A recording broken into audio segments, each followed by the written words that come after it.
Well, welcome back to Punch Drunk Nerd, the podcast where three friends talk about nerd shit. We got a big week this week. We're going to talk about what movie, guys? Challengers. That's right, Challengers. And we're also going to talk about a few more movies. Me and Ed talked to Saw Fall Guy. Some big news happened in the superhero world and the non-superhero world. We're going to recap our summer box office movie wager the first week. But before we do that, let's introduce ourselves. I'm Luis Gonzalez, and with me is... Miguel Sanchez. And Deadpool. Let's jump into the news, guys. Do it. Okay, thank you. I needed breaking that support. news. Breaking news. This is a big week. Ed's wearing a hat. I am. A lot of changes this week, both in decor and attire. I am wearing this hat, but I teased to you guys in a text. My sister is getting married later this year, and they have a donkey attending their wedding. The donkey's name is Tippy. Shout out Tippy. And so she asked me to draw a picture of the donkey for possibly using as their save the dates. And then my cousin put it on a hat. It looks incredible. Look at that. I don't often share like my drawings. I'm like a doodler. I don't think much but look, of it. You have very good handwriting too. Last week when we did our summer movie wager, you wrote out all of our movie lists. You showed it to us, and it was hella fancy. I do pride myself in my handwriting, and I think more people should. You got it. Miguel, when was the last time you wrote something by hand? Oh, I do it. I do it frequently, and I've got not great handwriting. It's not good. It used to be fine, and I feel like if I've got the right pen and I've got the right time, I can do decent What's handwriting. your favorite pen? Oh, I mean, just one of those classic ballpoint black Ballpoints. Not ballpoint. Sorry, the black ones that click that are Yeah, I'm a fan of the Pilot G2. Maybe that's what I'm talking about. 07. These guys with the little rubber thing. 07. That's a thick stroke, isn't it? But it writes so nicely. But like a fountain pen can be fun. No. I don't think I've ever written with a fountain pen. I need to get you a fountain pen. There's nothing quite like writing with a fountain pen, especially if you do like to write. Do you like to write ever on paper, Luis, or are you all? No, I bet no. He's more machine now than man. He is. No. I did buy an Apple Pencil at one time. I'm going to do everything on my iPad. And then I realized I actually like the feeling of writing in a notebook. So there's a part of me that goes to the notebook for free flow thought. And then I transfer that into my digital world. Right. Have you ever written about us on your free flow thoughts? Like Ed is not today, Miguel. Today, Miguel made me angry. He didn't laugh at my reels that I sent him. Yes. Speaking of real Superman, we got a first new official look at David Corenswet. Is that how you pronounce his name? We're gonna find out. That's for sure. Okay. Ed, you don't know how to pronounce it? Corenswet?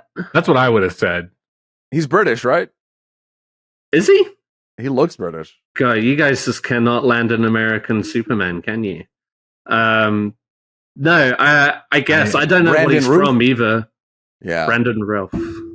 Oh yeah, he's American. James Gunn released this on his Instagram, a picture of Superman casually putting on his boots while the world is in shambles. Man. Very immediately, you know what I mean, got engagement. Like people were like, why? Well, why the is internet he moving is so ready slow? to attack. The internet was ready to pounce at this. I thought it was. I mean, first off, if anything, I like James Gunn for his directness as far as like rumors or leaked pictures or whatever, and he's just like very cut and dry. Like, no, this is real. This is not. So the fact that this is coming out officially is just more like reassuring. You couldn't have a more James Gunn feeling picture, just like the casualness of it, like the staging of it all. The casualness mixed with the multicolored, like the background. alien element to it. And yeah, just like that already comedic chops, it's just like, oh yeah, he'll be there in a minute. Guy who can move faster than the speed of light is putting on his boot.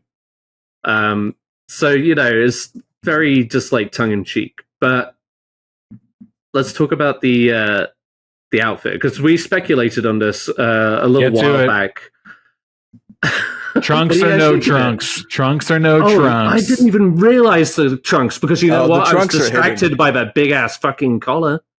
I don't think the collar. You're not a fan of the collar, right? I didn't. I didn't love it. It's an adjustment, and it's unique, I guess, because we haven't seen it before. But do I love it? Not necessarily. Where is that goddamn picture? I'm trying to pull it up.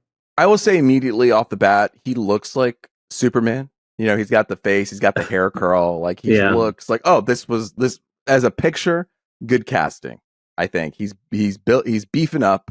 He's going through the Hollywood process. The only thing that caught my attention really was the bagginess, like around the shoulders. Yeah. The suit doesn't look like it fits right. Yeah, it doesn't feel like it's in sync. And that adds to the collar too. I think the collar, because then it's because of the wrinkles, it starts to look like a vest almost. Like he's got one of his collared vests on top of the thing. So maybe that's what threw me off. That was my problem with Ben Affleck's Batman suit sometimes, was like it was like they were trying to go one way with the texture, but then it would fold funny and you'd be like, well, that's probably not how that's supposed to look, Yeah. That's how I feel about this one. Funny enough, Falcon the Winter Soldier, when they had that TV show, when he had that mask and he would move around, the mask would actually bend a lot around his face. And so they had to fix that in CG, so it would just come out with like a clean, straight line. Yeah.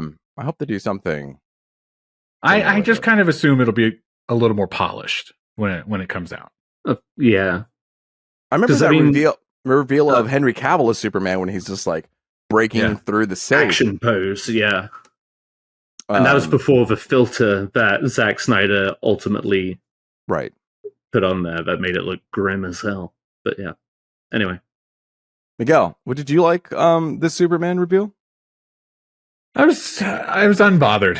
I was just like, oh, okay. That's him. That's him in the Superman costume. It does kind of look like he's just, the actor is wearing a costume. And that's really just I think it's because it doesn't feel fitted.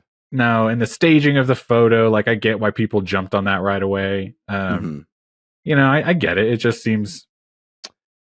I'll tell you what.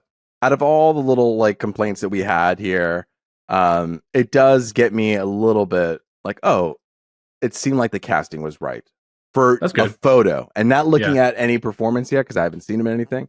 But I'm like, okay, so far you got me. I'm ready for more, and we'll just see how it goes. What do you think about Miss Maisel as Lois Lane? Is there a photo of her? No, but I'm just saying in general the casting of that. 10 out of 10. 10 out of 10 here. Right? Okay. If I could go 12 out of 10, I would. And did you ever see Miss Maisel? Great. No, I never did. I'm sure I could. It. Yeah, I feel like I would. That's the thing. You ever see Gilmore Girls? No. Oh, don't say that. He's not going to watch it now. Oh, my bad. Wait. Oh, yeah. Yeah. Anyway, I'm just, the photo was like, okay, saw a photo. Let's see some trailer. You know what I mean? Which I'm sure we'll get. When does this movie come out? Next year? Yeah. Whoa, that's really soon, I think. Yeah. Still, it's going to be, Christmas at the earliest, we'll see a trailer. You think we'll get a trailer at Comic-Con, though? Ooh.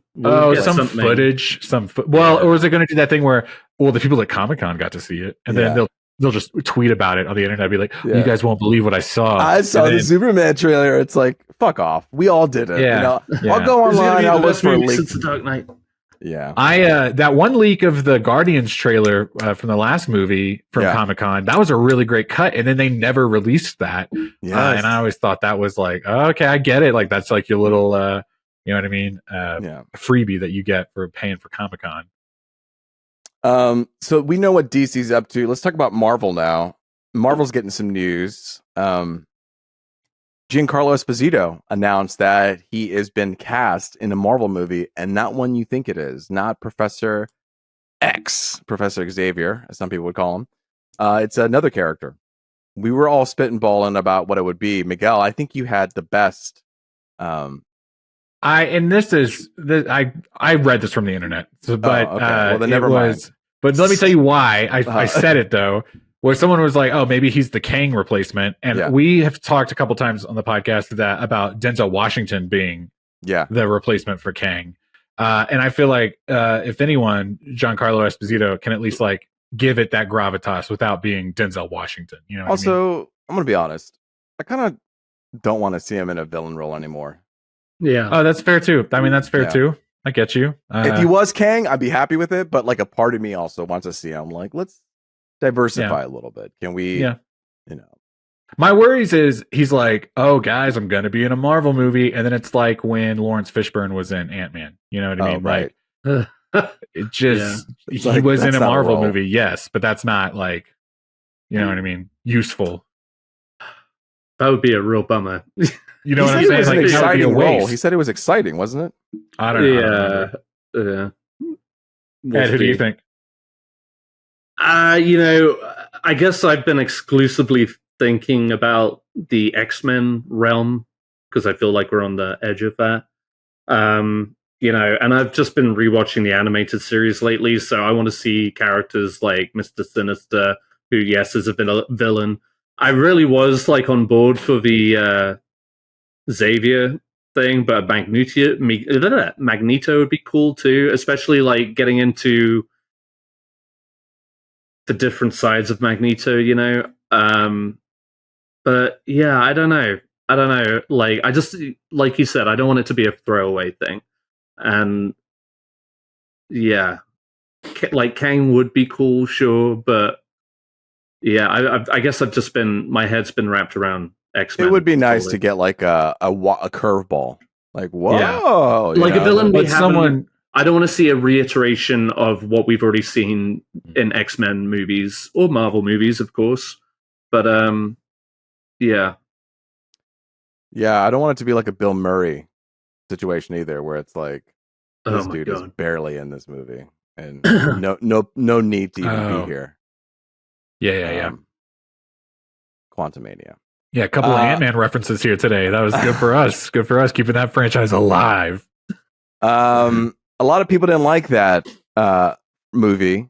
Another thing people don't like, or excuse me, two people who don't like each other is Drake and Kendrick Lamar. Miguel, you hit us up about this. Surprised that we're even going to talk about this. We're going to talk about this just for a little bit because we don't just talk about superhero shit. Yeah, there are other nerd shit out there that we're going to talk about. You were up on this. It's basically over. By the time you hear this on Friday, it'll surely two things will happen. Either it'll be completely over and done, or one of them will be shot dead in the street. Okay, that's the only way, and we will have missed that news because we came out too late afterwards. Yeah. No, and I only say that because today there was a shooting at Drake's house. Do y'all hear about that? It wasn't Drake. It was one of the security guards. People are claiming it's The Weeknd, his camp, and Drake's camp shooting at each other. But I don't know because it's just all Twitter. It's just all rumors, you know? Yeah. So I'll wait for the actual official news. But yeah, the guys, have you been living under a rock? If not, you've probably heard that Drake and Kendrick Lamar have been beefing for a few weeks now. And it came to a head over the last, 7 days or so. What a time to be alive. That's a Drake reference. Oh. Ed didn't know that. Idiot. Yeah, I think the biggest thing, obviously, is the memes that have been popping up. Oh, it's great. It's hilarious. First off, Luis, I sent the list of songs. Luis, you then put together a playlist of all the songs, which I thought was super helpful. We could all listen to it together. Ed, did you take the time to listen to any of those songs? Man, no. Listen, can I tell you honestly? At 8:15, I came in here, set up my computer and everything, and whilst I was doing it, I started listening to it. And I listened to one track by Drake and one track by Kendrick Lamar, and then I turned it off. Not out of disdain or anything like that. I was just like, I don't know what's going on. That I figured. Yes. And see, out of just like everything is so out of context, and I'm trying, this is just hearing's not that good. Hearing terrible. I'm one of those music listeners who will just, listen. I'm not listening to the lyrics right away unless I'm trying to like memorize those lyrics. So, but I did give it a try, and maybe like in a different setting. But I was just like, I'm not like, because I'm getting ready for the pod. But I thought we don't have that kind of energy on this episode, on this podcast. You know what I mean? Like, we're friends.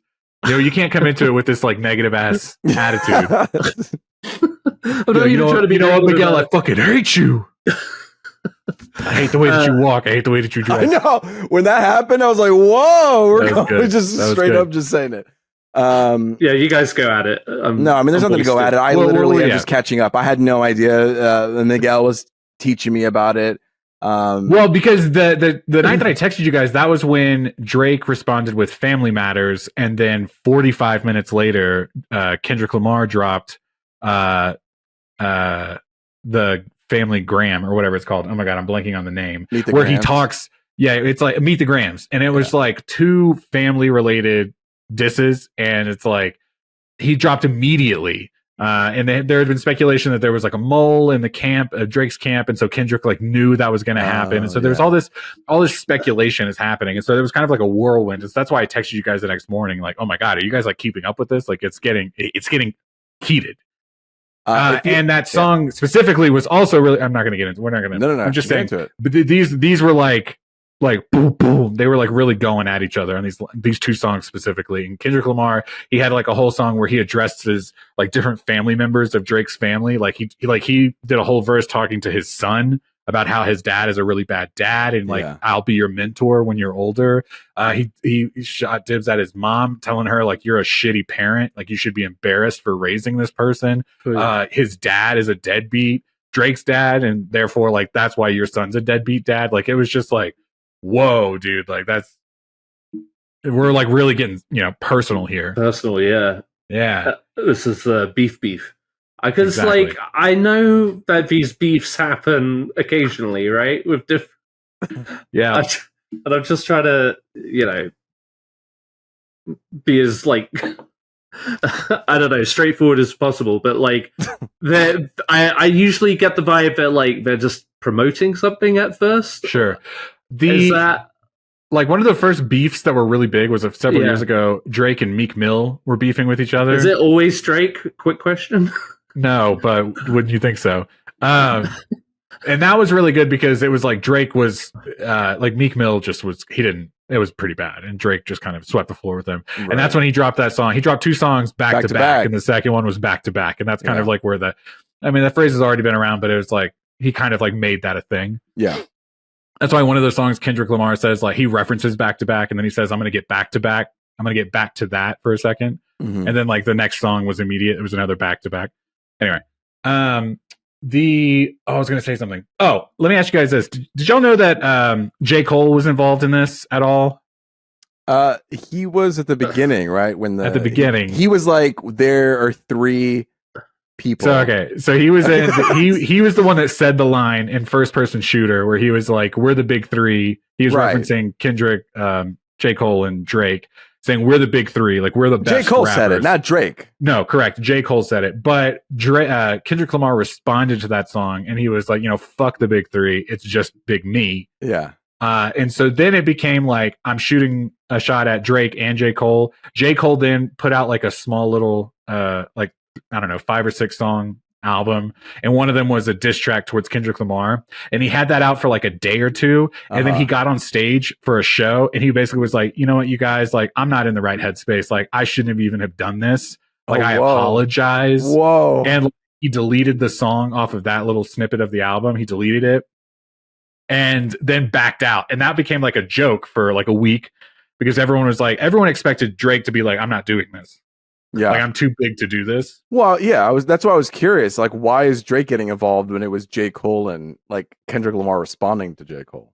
But he was responding to Drake in general. Like he was already like, I don't like Drake. That was already like a history between those two. Like exactly, got his main target. Yeah, and he mentioned J. Cole just because J. Cole mentioned him. You know what I mean? But yeah, no. So that was pretty wild. That was kind of a wild development because J. Cole is, depending on who you talk to, he's very good. Some people think he's boring. but he's got a good freestyle. Like he can really just he's got creative lyrics. Right. And it's like, okay, he could have gone toe to toe, but he was like, no, I'm out.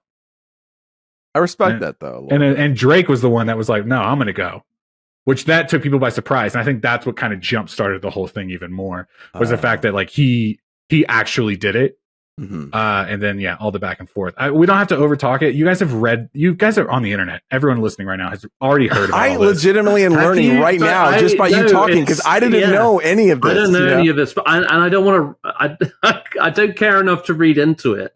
But it's like also when people start getting shot over it, I'm like, what the fuck is going on? No one's been shot. No one's been shot over this. Like allegedly, right at this point. Well, I thought a security person had. Well, I'm just saying that came out today. We don't know yet. Oh, okay. Well, anyway, why don't they have these beefs like live? I thought you were going to be like, why don't they just get along? I mean, I would like that. Yeah, genuinely. You got a good heart. It's like, I mean, and maybe they are terrible people and they are just putting all their like shittiness on the table. But like, again, like, why wouldn't could you do like a live battle? So have they done that? Yeah, you're talking about like a rap battle, like just like when Eminem did it to. Yeah, I mean, in the most basic of Falcon and the Winter Soldier, terms, like I'm just like. This sounds like it's entertaining to everybody, and there's so much mythology to it. It's almost like fucking wrestling, True. That's what I was going to say. This guy said shit about his mum 2 years ago. But like, I mean, why not? Anyway, I mean, I know it seems to be like more personal than that. So I don't know. But you guys know how Rick Ross? Do you guys know how Rick Ross is involved in all this? Do you guys know about that? No. See, you guys are missing out on good internet. Like you guys are good internet. Okay. Rick Ross is like jumping in and he's just kind of playing like a 50 Cent role on the internet right now where he is. What does that even mean? He's a 50 Cent role. He's trolling. He's like trolling Drake a lot in between. So the joke was like every time one of them drops, like he would come on like a YouTube ad in the middle of it and be like, just like talking shit because he's always like filming himself at some location and be like, oh, BBL Drizzy, they're calling you a pedophile. Like he's just always like adding, oh, white boy Drizzy got a nose job. You guys don't know any of this? No. Wait, does he pay to be an advertisement on YouTube in between? No. People are just saying like that's what it's like. It's because he always just comes on in the middle of the commentary. Okay, like as soon as one of them drops, he's got to also say something. Right. But yeah, there's so many rumors flying around. I'll just throw out some of these rumors to see if you've heard any of them. Drake, the BBL. Do you know what a BBL is? Okay, we don't have to talk about this. Do you know what a BBL is? A BBL? Yeah, a big boy that's living. No, it's a Brazilian butt lift. It's like a cosmetic, like plastic surgery, and they're insinuating that he got his abs through surgery. There was lines about that. I don't understand what he was talking about. Yes, okay, so he got a big butt lift on his abs. Yeah, he got plastic surgery, and he's not really muscly. It's all fake, and so that's one of the things that people are talking about. Drake apparently has an 11-year-old daughter. This is contested. Right? But that was one of the rumors. He said it was like a fake story that he put out there, and then Kendrick bit on it. Correct. He's the fool for biting down that story. Yes, but then a lot of people are saying every time the comment of someone's been baited, yada yada yada, they were like, well, show us the proof. Like, where was the proof that was actually bait, or is it just like you're saying that now to shift the conversation? Yeah. That Kendrick Lamar is an abuser and has hit his wife. There is no receipts for any of these things. You know what I mean? But there's no receipts for anything that they're saying, basically. Yeah. Okay. So it's just kind of like it's like the schoolyard like digs at each other, you know. I just think what the funniest thing is when I think it was Kendrick's first or second song where he's just straight up like, I hate you for this. I hate the you. way you do I hate the way you do this. I hate the way you do that. And I thought that was just really funny to me. Like he's just like, I'm not even going to be clever. I just hate the way you do this and that and this and that. That's a reference. Do you know what that reference is? No, I don't. I was just laughing at it at face value. Wait, first off, did I go back a second ago? 50 Cent, I said he's being like 50 Cent and you were like, what does that even mean? Like 50 Cent gets on the internet and he like talks shit about trolls people. Him. Yeah. Yeah. No, I Do you didn't know know he was this- on the internet anymore. I thought he was just... No, this was like a previous. I'll send you all those videos. They're hilarious. Okay. Secondly, oh god, what was I about to say? I went back on a tangent. The hate. Oh, that's from a Breakfast Club interview. Do you know what the Breakfast Club is? It's a good movie. I came out in like an '86. The guy Emilio Estevez. No. Molly Ringwald. No. That radio show with Charlemagne the God and DJ Envy. Bro, and, I don't know what you're saying to me. What are you saying? These are people? That's a radio show. It's a very popular radio morning talk show. It's called The Breakfast Club. Okay. And when DMX was still alive, they had him on a show one time, and Charlemagne the God is like an instigator. He always wants to like get people to talk shit. And he was like, "Do you like Drake?" And DMX was like, "No." And they were like, "Well, why?" And DMX was like, "I hate the way that he talks. I hate the way that he dresses. I hate the way that he walks." And so he's like, Kendrick is making a reference to that.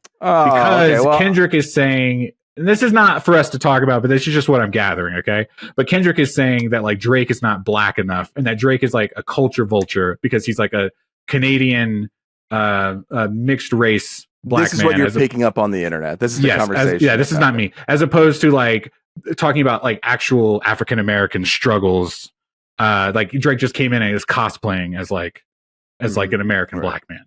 And so he's like making this reference to this very popular culture Breakfast Club interview with DMX. And Drake then responded with like a clip of Julia Stiles in 10 Things I Hate About You on Instagram. He would post a video of her where she was reading the poetry, and she was like, "I hate the way that you dress. I hate the way that you this." And so people then were commenting that, wow, you're kind of like feeding into what Kendrick is saying about you because you're not even like clicking into the reference he's making.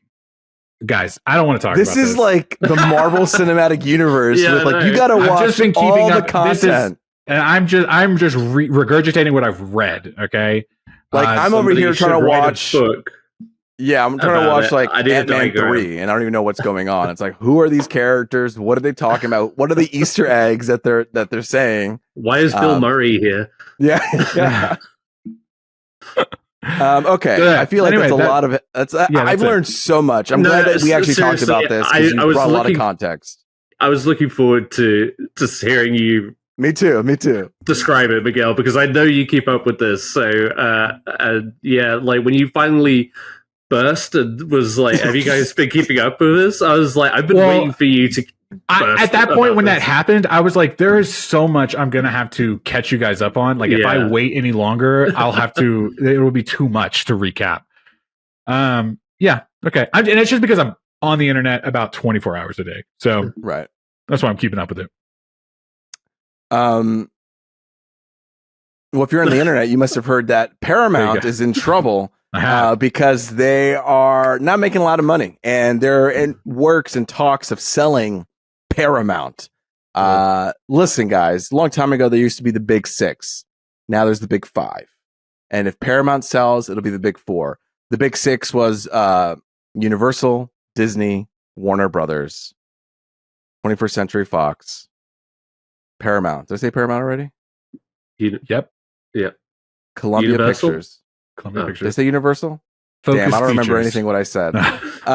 Anyway, all that to say is that the market's getting smaller, and two companies are trying to buy Paramount. Tune in for more information. I'm not going to delve deep into it, but Paramount might be in trouble. Do you guys watch Paramount Plus? Do you guys have that? Yeah, yes. I have it as an extension of my Prime. Yeah, I have all the apps and they're all separate. I should just bundle them. But then that just feels like cable and I refuse. You know what I mean? I don't like bundling them into one app like that. I like separating them out. It's literally the only one I've bundled. Don't lie, Edward Ball. Don't lie. What's the other bundle? Bitch, you have bundled Stars. Well, Paramount. I rotate. Like, okay, so just this is your current. You know what I mean? my current Prime spinoff. Showtime. Did I say that earlier? Yeah. Stars, Paramount, Amazon Prime. I couldn't believe. MGM. I remember one time you were like, "Oh yeah, my sister, she has my Amazon Prime or whatever," and she just automatically signed you up for another service like through Amazon. Yeah, I was like, "That's so ballsy! You borrowing someone's account, and you're like, I want to go ahead and get this too. Thanks." I've had a few people do that to me, and that's on me for sharing my password. Quit giving it out. Hey, yeah. You know what though? They're cracking down on that shit though. Most services are cracking down. Well, it's usually because I'm just trying to get somebody to watch something. You know, it's just like, I'll give you this if you watch this movie. You know. Okay. I'm a good friend. Little manipulator. All right. We're going to dive into some quick news here. Just real quick. The Exorcist. Well, the latest Exorcist didn't do too well. So they got Mike Flannigan, Netflix's Mike Flannigan. You might have known him from all the Haunted Houses of Hill House, Haunted Houses of Bly Manor. Oh. He did Midnight Mass. These TV shows. He also did Dr. Sleep, the follow-up to The Shining. So he's coming in, taking over for the Exorcist movies because David Gordon Green, who directed the latest rendition, did okay. It was over budgeted. It cost too much and didn't make enough. And he also did the Halloween movies. Remember when the Halloween movies got rebooted? Yeah. Those didn't pan out too well near the end, and so I think they just kind of saw the writing on the wall and said, "Listen, we just need to bring in this guy to make sure that we don't do another Halloween repeat." So there's some new leadership. Just wanted to talk about that. And then I tried to sneak this in, but looks like somebody cracked my code here. I just said Hugh Jackman and Jodie Comer new movie. And somebody spoiled it. I wanted to surprise Ed because this is going to be a Robin Hood movie. Ed, talk about it since you've kind of. So yeah, this is they're trying to give Robin Hood a dark turn, a dark twist, and we are all very familiar. Like Robin Hood is one of those properties that's been redone at least twice this past decade. But so they're hoping to put a new spin on it with seeing Robin Hood later in life having stolen from the rich and given to the poor, and kind of back in his position and how he reflects back on his life like that. And then Jodie Comer, I think, is like, I don't know, a witch maybe. I don't really know. I don't have it immediately in front of me, so right. I was just going off of memory. But yeah, it's just like an older Robin Hood, basically. And like a different turn on the story kind of thing. Like is he a rich man now? And you know what I mean? Okay. Like after he gained favor after, getting rid of the sheriff of Nottingham, etc. So yeah, it could be interesting. Hugh Jackman, Jodie Comer, good team up. Love. Yeah, like Hugh Jackman screams that kind of like classic Hollywood star who could play a big legendary role like Robin Hood, but then give it that kind of dramatic gravitas. So this could be very interesting. It'd be nice to see like a new take on it. This movie is directed by Michael Sarnowski, the director of Pig, and this upcoming movie, A Quiet Place: Day One. Oh, so this will be a real test, huh? Speaking of the summer movie box office, Ed, do you have any updates for us? Yeah, beep, beep, beep, beep, beep. You are a newsie. So the Fall Guy came out this last weekend. This is our first big summer release weekend. Yes. And the Fall Guy fell short, guys. I guess some people were predicting it like maybe 30 million, that is. But it opened to 27.7 million. Adjusted. You can round up. Yeah, 28, whatever. But yeah, so, I guess people had higher expectations, but I'd like to think that this movie has legs and that, people are going to keep going to see this movie. This coming weekend, we got Kingdom of the Planet of the Apes coming out. That might not be the best date movie. Go to The Fall Guy. Right. People are just starting to get out of school. Like, theaters are going to start filling up gradually. So, it might have some legs, but yeah, not a strong start. This movie and I had it as number 3, so I was listening to that episode today, and I was like, "Oh yeah, Ed did have that really high." I did. I think I had. And we were giving you shit for not having it. Yeah. My opinion changed pretty quickly. after this weekend. I think this movie was budgeted for like 250 million. So it has to make a lot. 160, I'm pretty sure.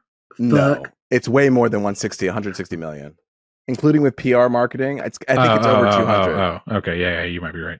Let's see the Fall Guy budget. It does this 130 million, but I feel like it. You're right. It says 130 million, but why did I hear somewhere it was a lot higher? Probably because of. It doesn't matter. The point is they need to make a lot of money. Blah blah blah. Fall Guy didn't do well. Got a long way to go. I read make that money. I read on Reddit, the box office subreddit. They were talking about this movie. Yeah. Did you guys see this post? I've seen a lot of posts about. I almost sent it to y'all. I was intrigued by some of the takes in there because it was like, a lot of the vibe was like it looks kind of like a Netflix movie / the phrase that we all hear all too often is, "Well, I'll just wait for streaming." You know what I mean? Yeah. That happens. It doesn't matter. Fall Guy, whatever movie it is. Yeah. Most people the window is so small now that it's like, well, I can just wait a little bit longer to see this movie, especially with inflation and cost of ticket prices. Like, a family of four, when that comment thread, family of four was like $90 plus snacks to go see the movie. You know what I mean? Yeah. Right. So it gets up there. So it's kind of like a deterrent, and that's maybe what we're going to see. And that's what also made me kind of think is maybe that's just what we're going to see this summer. You know what I mean? Like maybe all movies are going to be kind of like underperformers. This is, that's what a lot of people were talking about. Like this is kind of what the tea and the leaves in the tea. It's like, woo, this movie didn't do too well. And Ryan Gosling was a pretty big hit, like star coming off of Barbie. Yeah. And this is the beginning of the summer, and this is what we're getting. Is this kind of saying we're not going to have a great summer? Is it saying that these movies can't really be made anymore? Looking at New York Times, yes, including to make it and to market it, it costs at least $200 million. Fuck right off. Yeah, that's a lot of money. That's a lot of money.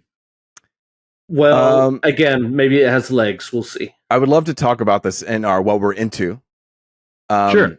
And we'll get to that in a second. But before we get to our feature discussion where we talk about challengers, I want to point out that I am going to put up a link in our Instagram where you can click and you can be up to date with who's winning our summer movie wager. Go to our Instagram at Punch Drunk Nerd. Down in our description, in our, what's it called? Our bio. Yeah. Click the link in the bio. It'll send you to a link and you'll see who's winning and who's losing, and everybody gets to stay up and keep up to date with the fun. And cheer on your favorites. Shout out to wait. Shout out to, we had a comment on our YouTube. Oh yeah. I want to shout this guy out, or Kevin Davis 8646. He commented on our last episode, and not only did he have some commentary, but he also gave like his list of top 10 movies. He thinks Deadpool's going to be the number 1. He thinks Furious is going to be number 10. So, yeah, me and him have a little bit of a disagreement. But shout out Kevin Davis. Thanks for listening, and talk to us more. Yeah, I love that he made a whole list. If you have a list, put it down in the comments. It's pretty cool. Yeah, I mean, he had the Garfield movie. I had it in my list, so it's nice to have see somebody else. He also has Inside Out 2 as number 2. He has it high on the list. Wow. See, I like that. Let me hear other opinions. You know what I mean? Because I was so confident in my list that, like, maybe I need to be brought down a peg. Shout out to Kevin Davis 8646. Let's move on to our feature discussion about challengers. Again, spoilers, right? We're going to do spoilers, or should we do like initial reaction, or? Well, just in general spoilers. Just general spoilers. Yeah, general spoilers. Look it down in the description if you want to skip to where we talk about the Fall Guy or some more things. Go down in the description. You can fast forward through our talk about challengers and then come back to the podcast and then listen to this part about the challengers. I'm sorry. Drop the. It's cooler that way. Challengers. Okay, this is Ed. Do you want to take this away? Okay, I'll keep my end brief because I saw this when it came out, so it's a little hazy for me. But you guys know I was kind of pumped about this movie last week. I was really pushing for you to see it, Luis, because I thought it had a lot to offer that you hopefully enjoyed. God fucking Christ, I hope you enjoyed it. But my general feelings were I really enjoyed it. I had, mixed hopes with Luca Guadagnino, but the trailer, I feel like the marketing gave it a little misleading idea of what the tone is to this movie. And it is like purely sex and tennis.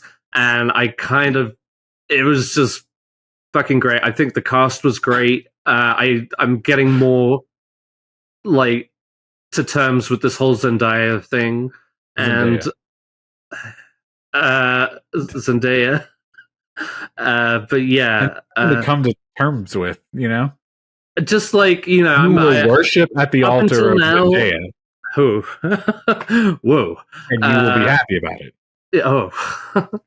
All hail. But no, I see it. Like, if this is like a star-driven movie, and it's really about the three core actors and very little else.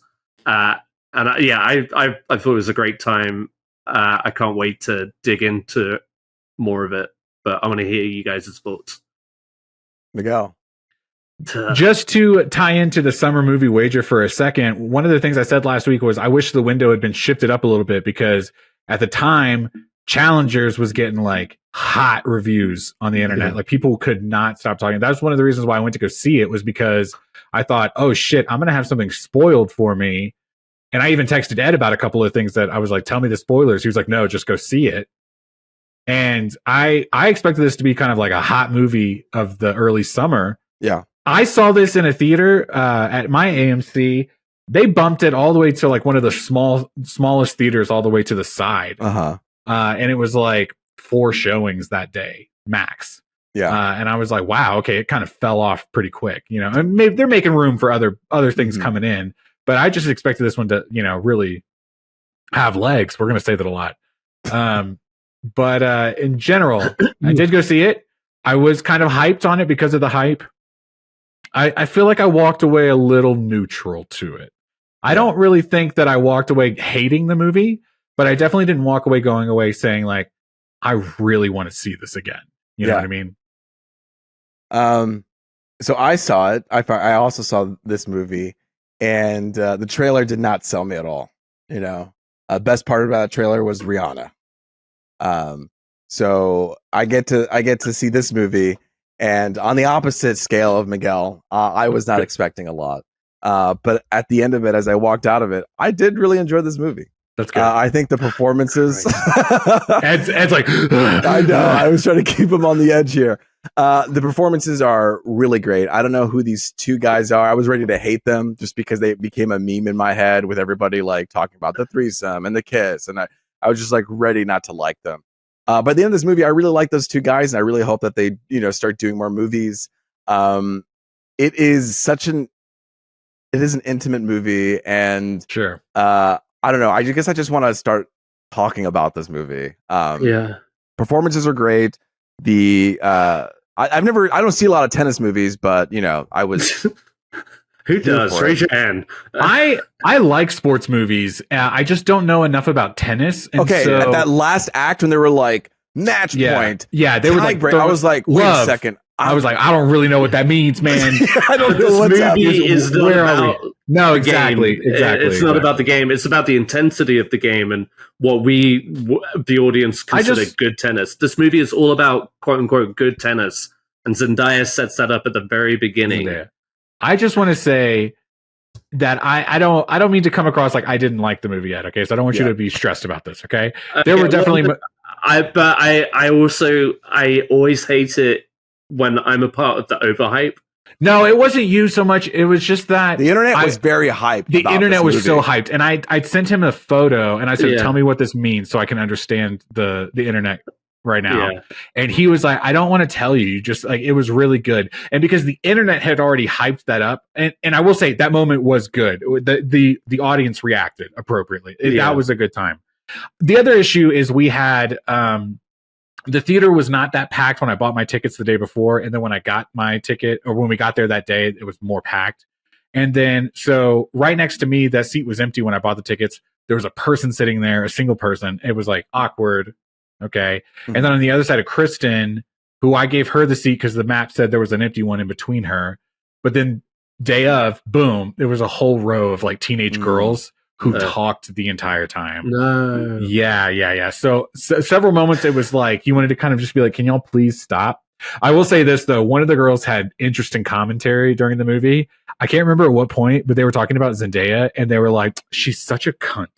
And I was like, yes, bitch. Let's you talk paid about, attention at least. I want to talk about that because, at the end, like, I think this movie has a lot of nuance in everybody's needs. Sure. And this movie is all about needs. This movie is all about desire.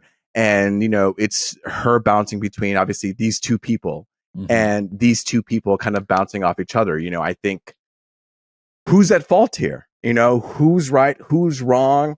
Who did what right? Who should be with who? I think all of those questions are valid. At the end of the movie, you're asking yourself, well, who was the bad person? Yeah. And I think you can't really nail it down because desire is the through line in this whole thing. Desire. And what everybody's needs are. I love the contrast between like their fire and ice relationship. Yeah. Obviously, the redhead is the ice guy, and then the other guy's the fire guy. Which is not what you would think. I still don't know their names after watching this movie. But it's just interesting to see how those two really bonded, and then how Zendaya was bouncing between the two. I agree with what you're saying. Is there really is not a singular bad guy. It is their needs and wants and desires that are, and that felt very human about all three of them. Mm-hmm. Yeah, I didn't see this text message. All right, but I just they're very honest. They're very. In a way, true to themselves. Yes. Yeah. Yes. Like Josh O'Connor, he plays Patrick. Is that the fire or the ice guy? He was the fire, I think. Which one was the ice one? The ice one was the rich redheaded one. Yeah. Yeah. Yeah. So Josh O'Connor is fire. Okay. And boy was he fire. Holy shit.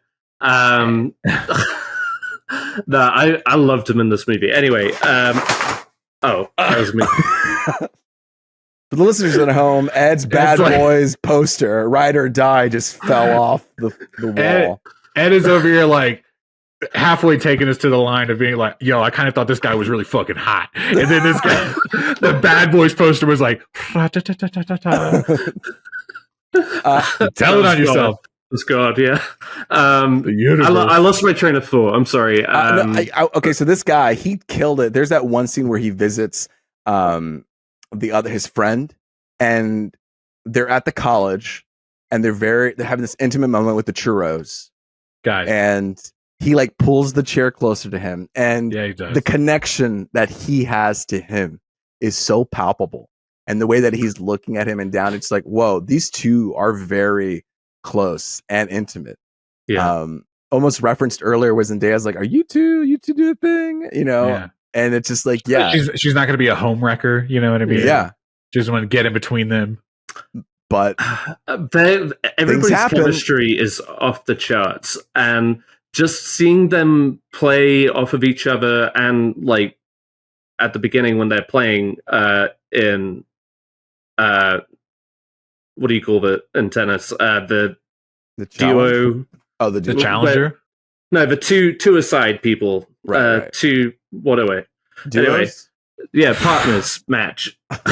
Like when they were in like high school or whatever, like early college. Yeah, like at the very beginning, and they're like play and they're like winning the game, and that's where they first meet Zendaya's character. Yeah, and they but like how they play together is really fun. You could see that they bounce off of each other, and then like when they're watching her play for the first time, their reactions to her like just are both perfectly aligned, and how they're experiencing the intensity of the game and her performance.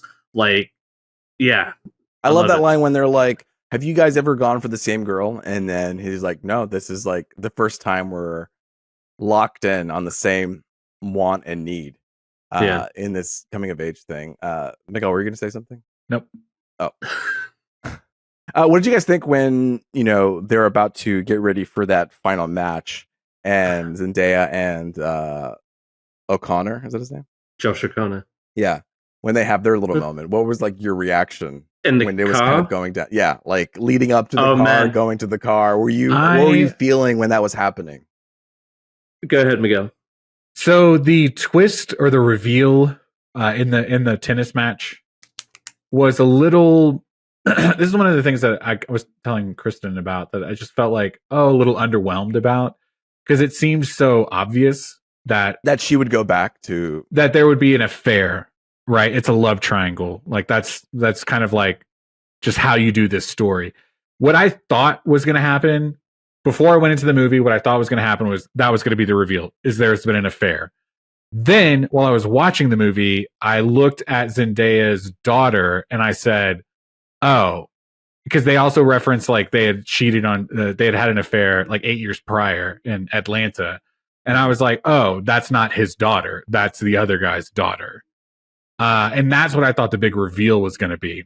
And I still think that that's what they were alluding to without actually saying it, right? I didn't even pick up on that. That's crazy. Well, the first time that they say something is when she shows up at the bar and he's on the Tinder date with that random girl or whatever. Good. Yeah. Great scene. So but they have the conversation at the elevator and she references her daughter, Lily. And he kind of looks at her like, who are you talking about? And she goes, our daughter. And the context of the scene is she's talking about my husband and my daughter, Lily. But the dialogue is very cut and dry. Our daughter. It can be saying it to you. Yeah. Wow.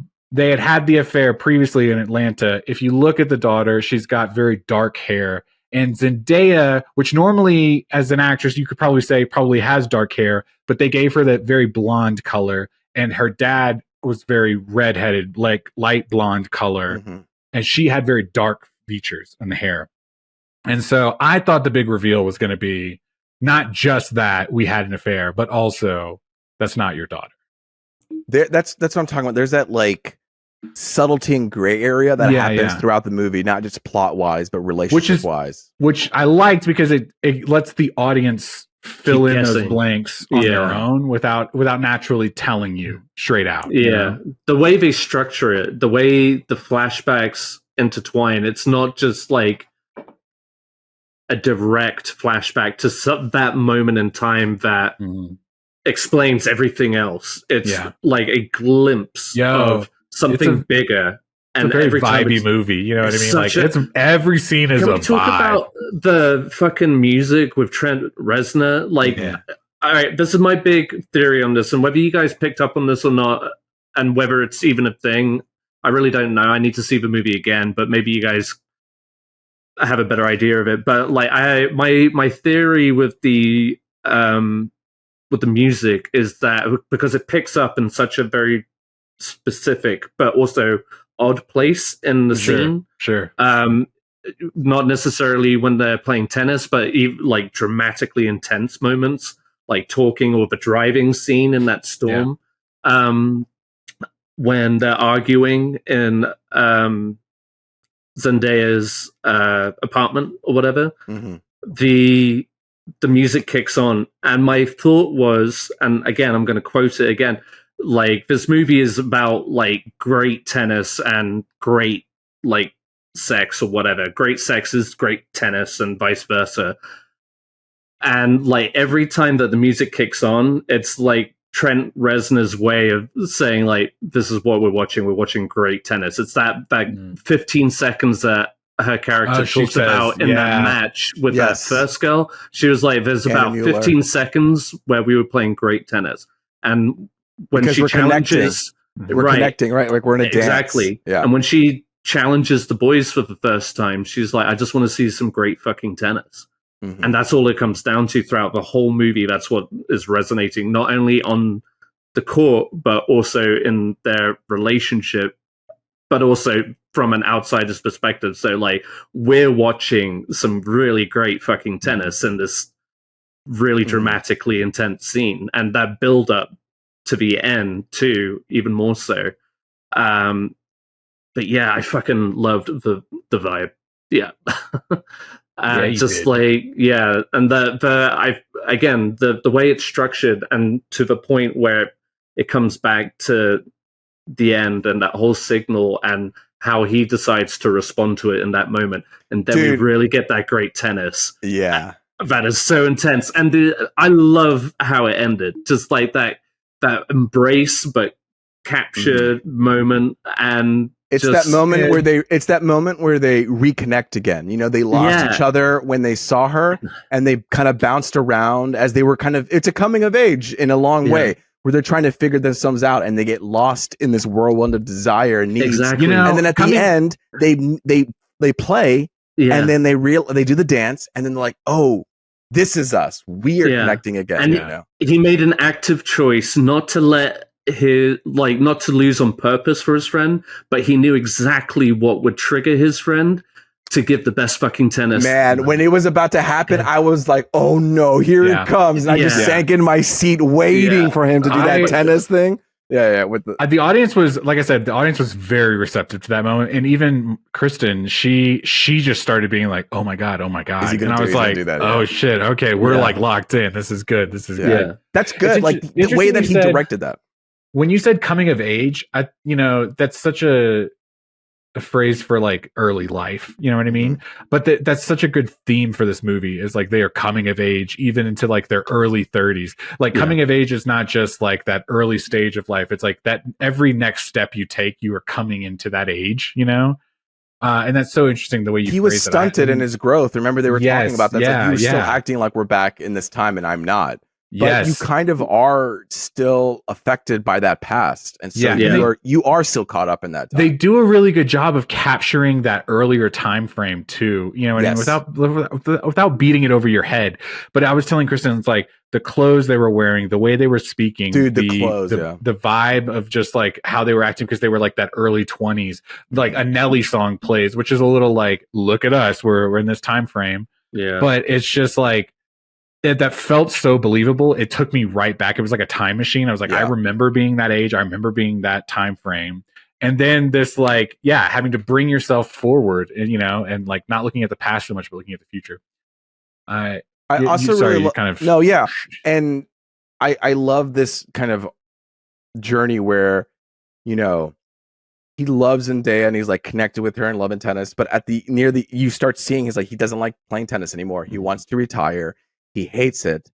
And, you know, Zendaya's with him because he's really into tennis and he's committed, but then he's kind of not as fiery as the other guy. And so she's kind of bouncing to him and he doesn't want to do tennis anymore. And then at the very end, when he's finally reconnected with that guy, he's falling back in love with tennis because he's kind of connecting with a true love, which is his friend in some like this fierce, weird passion.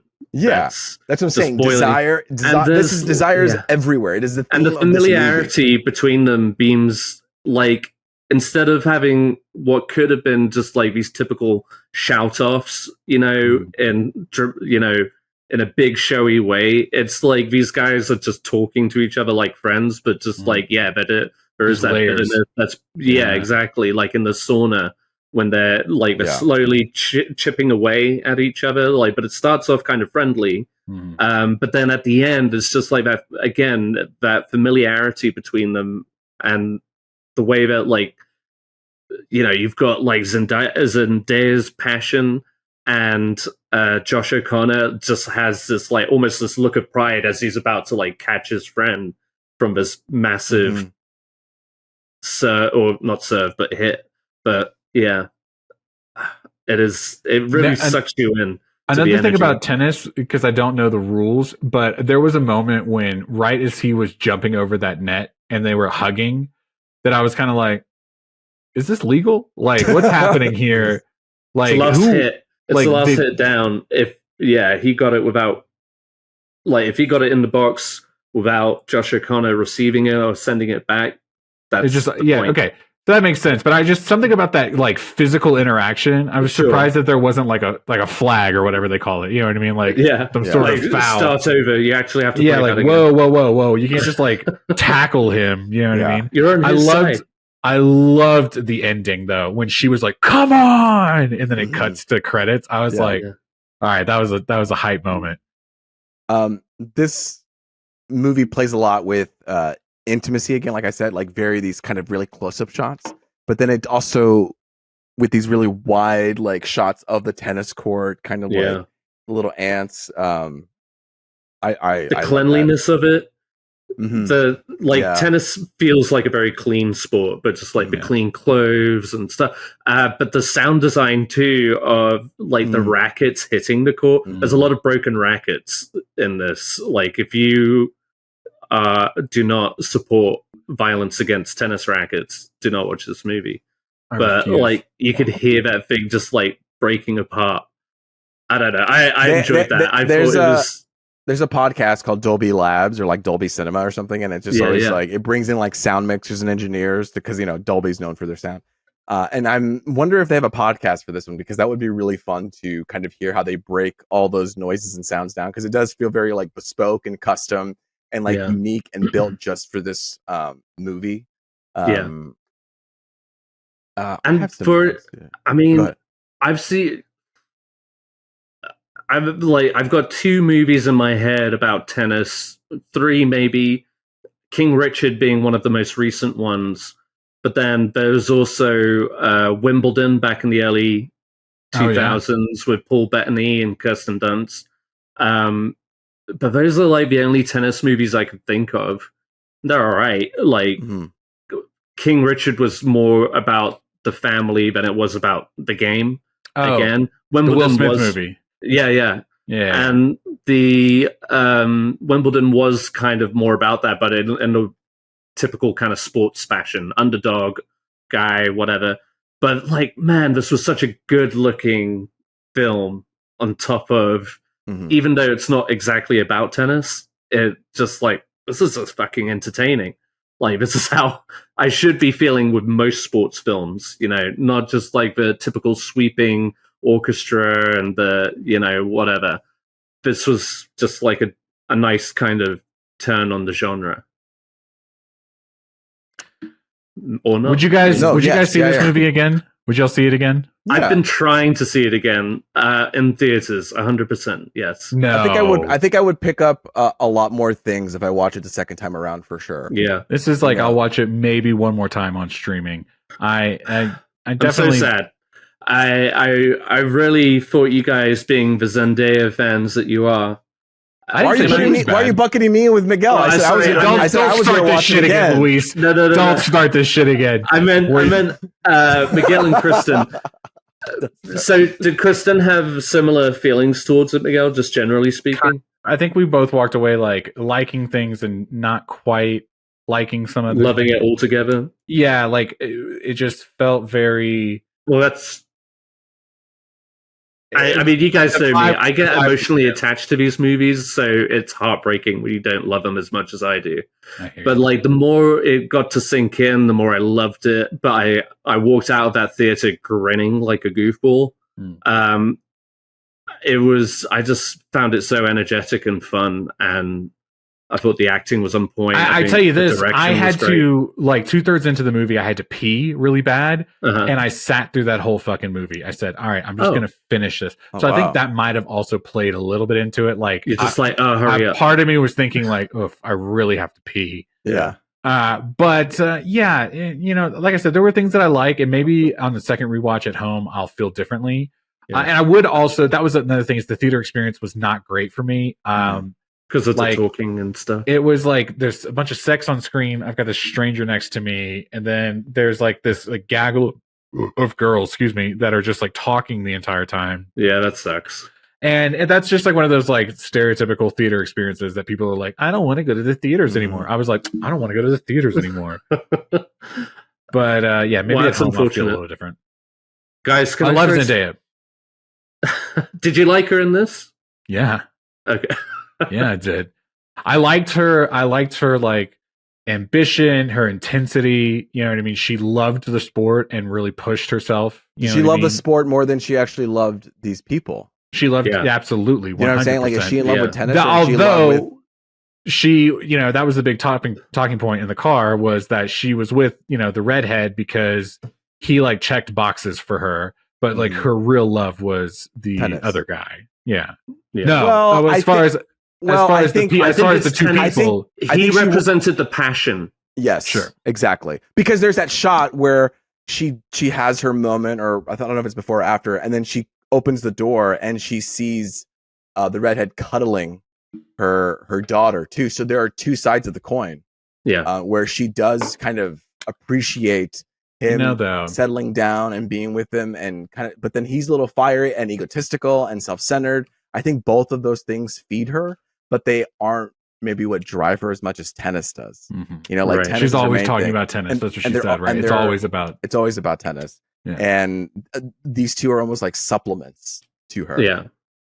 She's living vicariously through either one of them who will take it, kind of thing. Like, she wanted to coach Josh O'Connor's character. He didn't want it. So she was like, all right, then if you're not interested in being better or whatever, then I'm not interested in training you. Whereas the other guy was like a earnest puppy. He was just like, oh man. I also like how the earnest puppy at the beginning started pulling tactics of O'Connor, where he's like, I heard he doesn't love you. You know what I mean? And that, like, I heard he's not into you, which kind of spiced him up a little bit for her. But he called it. He called it out on him. It was like, you fucking snake. Yeah.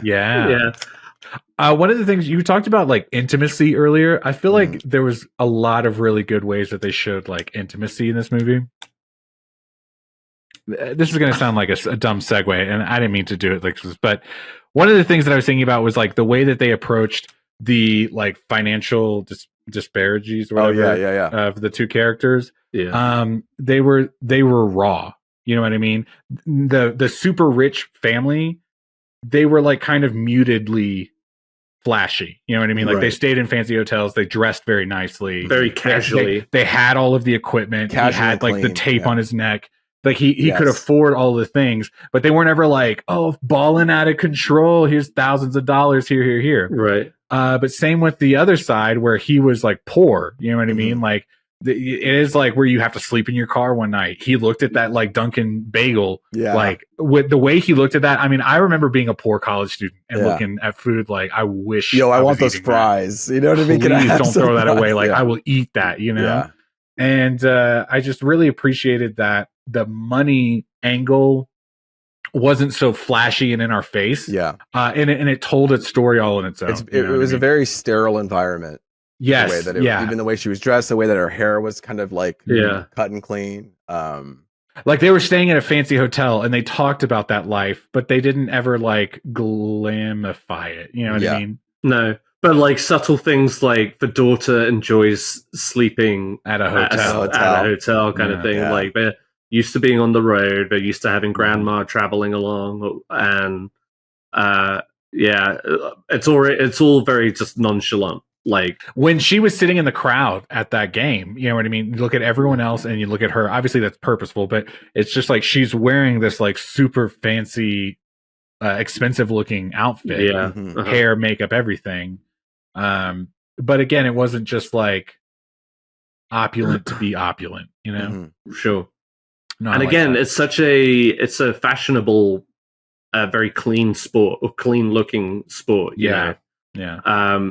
So the contrast with that and Josh O'Connor's like hodgepodge of outfit, like with the patterned shorts with the cut off sleeves shirt. And the other guy changed his shirt 2 or 3 times. To the same shirt, just a fresh one, you know? Yeah. And he was wearing that same clothes. You know what I mean? Right. Sweaty, gross, disgusting. Dude, when that guy opened the car, he's like, you can't be sleeping in here. All I thought about was opening up that musty ass car with his like socks. Even the inside of the car had this was like really well done. Gym bag. It had gym bag and some sex. It had steam on the windows because you know when you sleep in I forgot that happened before that. Yeah. But when he opens the door in the morning, it has that like condensation that happens when you sleep in a car where it's just like all kind of. Wow. I was like, oh, that's a good touch. One funny thing that happened because I was kind of in a little bit of active crowd. Everyone in our audience got into a little giggle fest because the redheaded guy, the way he hit the ball. Oh yeah, he was like, there was a moment where it just kept happening back to back, and somebody laughed. He did it again, and then somebody else laughed, and then we were laughing because other people were laughing. Yeah, and that's fun though. And I was like, this is unfortunate, but that happens like when I watched Mira Sharapova when she's That's played tennis, real. she yells like that. And it's like it is kind of funny, but it is. You're exerting a huge amount of force. The Williams sisters, like they get commented on that a lot too. Oh yeah, it's like a very real thing that happens, and so the fact that it's true to form and also funny is just like very natural. You know what I mean? Yeah. It is this like unnatural sound to be making, but it happens. And it was like it's like, and he made that sound. I know it was the redhead that you're talking about. Yeah. But other guy made a sound too. It just wasn't as extreme. Well, he's a little bit lower register, and he's going. But they made the same sound every time. Yeah, no, it was a little, But that's what happens, you know. But it's also like a choice to keep it in there. I feel like, you know what I mean? 1,000, like it's such a precise, like it's an intimate film.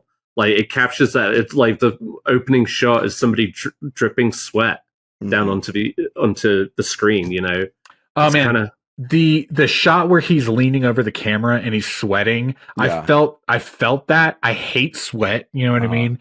It was so gross. At one point, I don't mean to be gross, but at one point, like it sweats and then he breathes in and it goes into his nose, his nostril. Yeah. Did y'all see that? No, I don't remember that, but.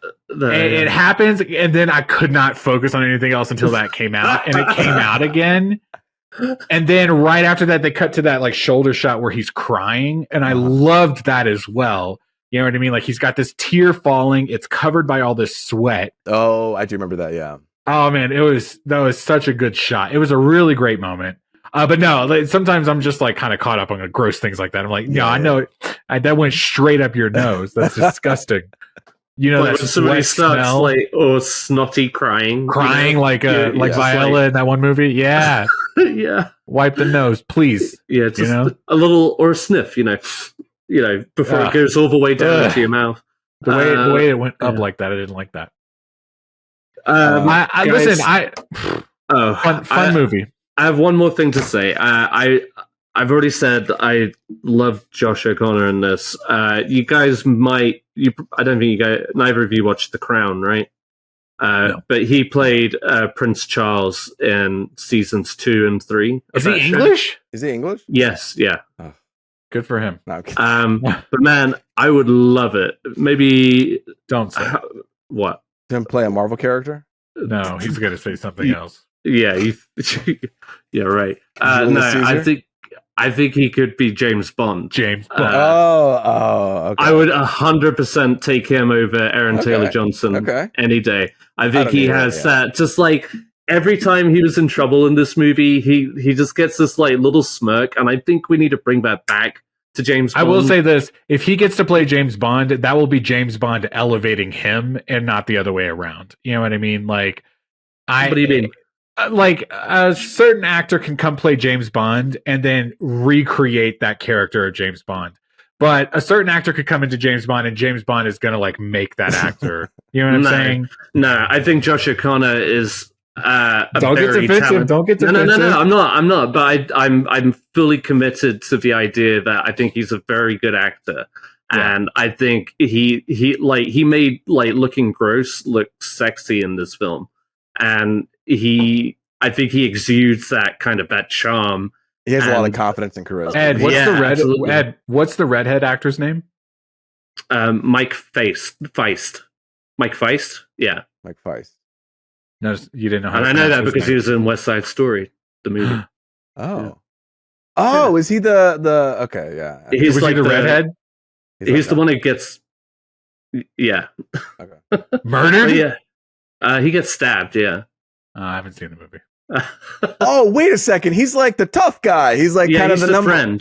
Holy shit. That's Did he have shaggy hair then? That was a big internet. Really the internet meme was that he had shaggy hair and then he got a haircut, and the internet was saying like it's the power of a haircut. You know what I mean? In West Side Story?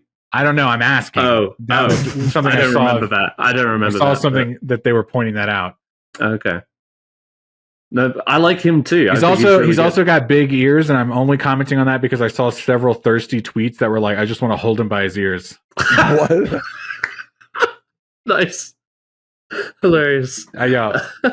When I speak, I'm just repeating what I read on the internet. Okay, I'm not a serious person. Oh my god, that is the same guy. Miguel, I'm sorry that it didn't live up to the hype, but Not the worst movie. It wasn't like I walked away going like, this fucking sucked. Yeah. You know what I mean? I will say this. You got something out of it. My big boss, the owner of the company I work at, I ran into him at the kitchen after this weekend. He was like, "Oh, how was your weekend?" And he's not super old, but he's a little older, you know. And he's also religious. And I was like, "Oh, my coworker watched my son for the afternoon on Saturday. We got to go see this movie." And he goes, "What movie did you see?" And I was like, "Oh, we saw is this movie called Challengers?" And he goes, "Oh, I haven't heard about that. What is that?" No, and I was like, sir. I was like, it's like a tennis movie, and he goes, "Oh, that's so cool. I love sports movies." And I was like, well, "Yeah, it's," but there was also kind of like a love triangle. I was trying to be like vague. I was like, "There's kind of like this love triangle thing that happens." And he goes, "Oh, I hate rom-coms." And I was like, "Oh, I cannot continue this conversation without like really the vibe will be off." And I was like, "Yeah, me too, man." It was like my wife wanted to go see it. I did that. Oh my god! I was just like, you know how it is. I gotta go buy. And then I talked to like my boss who's younger, and I was telling him how I saw that movie and how it was like threesomes and this and that. And he was like, "Oh, okay, yeah. Don't tell Steve about that." I was like, I won't. How great would that have been if you had actually followed up on that scene? Well, actually, Steve, see, the movie is it's very intimate. Look at me in the eyes. Very intimate. It's like, oh, this young man who I work with, he recommended this movie, honey. Yeah. Let's go see it this weekend. It's about tennis. Don't go see it. Don't go see it. Yeah, I steered him away so he wouldn't go see that movie based on what I said. Good, well done. Lost business. Here Challengers. first. Check it out right now in theaters. Soon coming. Definitely see it in theaters for sure. I want to talk about Fall Guy for a second. Yeah, all right. Because this is what we're into. I tell you what, into? Can I give you guys 5 minutes to talk about that? I'm gonna step away for a second. I'll be right back. I actually wanted to tell you something about this movie. Oh, okay, that's fine. I'm gonna say it, and then me and Ed can have this conversation. Okay. For as big of an action movie this is, tell me. Yeah, I think, you know me, I like the movies, but if you had to choose between some movies and you didn't have time, just wait for it to stream it. There it is. That's not even just you saying it to me. You just told the audience. You know what I mean? Ed, now let's have a conversation about Fall Guy. Go poop, Miguel. Okay, first off, no, I don't do that. Okay, no, I'll be right back though. All right. Wow. I know. Wild thing to say about a huge stunt action movie. No, man, I could tell you I'm probably about the same. Okay. I did. Yeah, sorry, go ahead. No, can I say I was very excited for this movie. I know. Yeah. I saw the trailer. I was ready for it. You know, Ryan Gosling and Emily Blunt have great chemistry. And when I watched the movie, yes, that was also fun and palpable and great to see them bounce off each other. And it felt a lot of genuine moments. But then, like, kind of outside of that, this movie is supposed to be a love letter to stunt movies. And I just felt like as I was watching it, I didn't get kind of the thrill that I would get from other kind of action set movies. When you actually appreciate the stunts. Yeah. And it's just like, oh, you go ahead. No, yeah. I think it very much just comes down to the kind of director David Leitch is. You know, I feel like he doesn't quite have the I don't know, the artistic je ne sais quoi that just makes like these big moments, these big stunts that we're watching unfold. I don't think he knows how to make the very best of it beyond like putting a cool retro song behind it. You know what I mean? Yeah. Does that just like a lot of the scenes kind of just blended together after a while? I felt like everybody was having a good time. Yes. And I feel like David Leitch was for him that personal or whatever, like a fun little nod to stunt work, but also kind of self-promotional in a way. like the stunt team, the stunt company in the movie is actually His his stunt. stunt. Yeah. So, and that's fine, whatever, like, but I felt like it didn't have enough oomph. It didn't make the most. It didn't make the most out of the Ryan Gosling, Emily Blunt thing. Yeah. In fact, they were apart too much. Yes, Ed. Yes. For this like, being a rom-com, because they were like, it's a stunt movie, but it's actually a rom-com movie. And for them to connect, they were apart so many times. And then there wasn't that rom-com moment where it's like, ooh, I've lost him forever. And it's like really dark days, like Dark Night of the Soul. It felt like he was also kind of impenetrable at some points. Like he was just like shrug off a lot of like, which is great, a lot of those flirty moments, but he would just like, nothing really felt like he was losing something either emotionally or, I mean, maybe physically near the end. Yeah, his life was threatened. But I never felt that. Like he played it really coolly, and he's great at playing it really coolly. Almost like when Chris Hemsworth was doing his like Chris Hemsworth thing in Thor: Love and Thunder.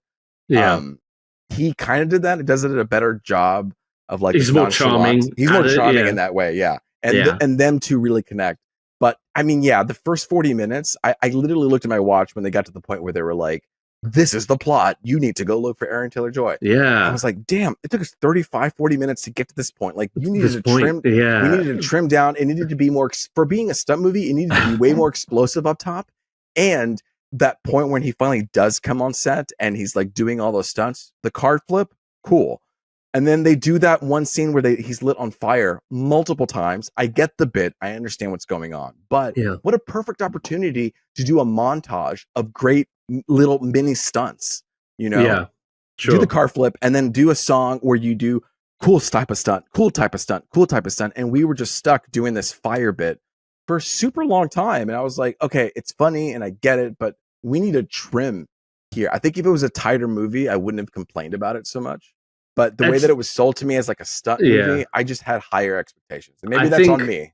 If one or the other excelled, like blew my mind, like if the action blew my mind a little bit more, or the comedy even, like I was really hoping it'd be a lot funnier.